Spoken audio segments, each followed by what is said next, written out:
Fabrication is a crucial aspect of modern industrial processes, encompassing a wide range of activities and technologies used to manufacture components, structures, and systems from raw materials.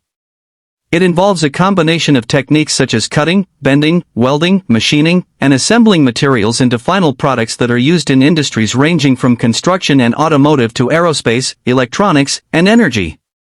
The significance of fabrication cannot be overstated, as it directly affects the performance, durability, and cost-effectiveness of the products being created.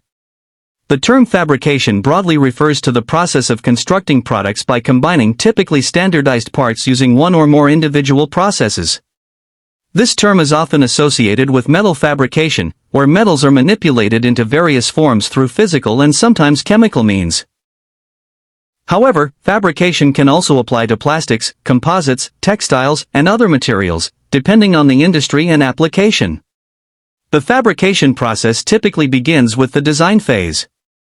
Engineers and designers create detailed drawings and plans that outline the dimensions, materials, and required tolerances for the final product. These designs are often created using computer-aided design (CAD) software, which enables high precision and ease of modification.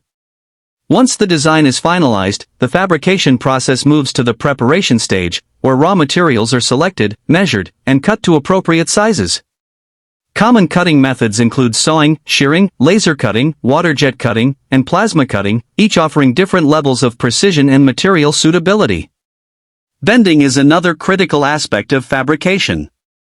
This is commonly performed using press brakes or other specialized equipment to form metal into desired shapes without breaking or cracking.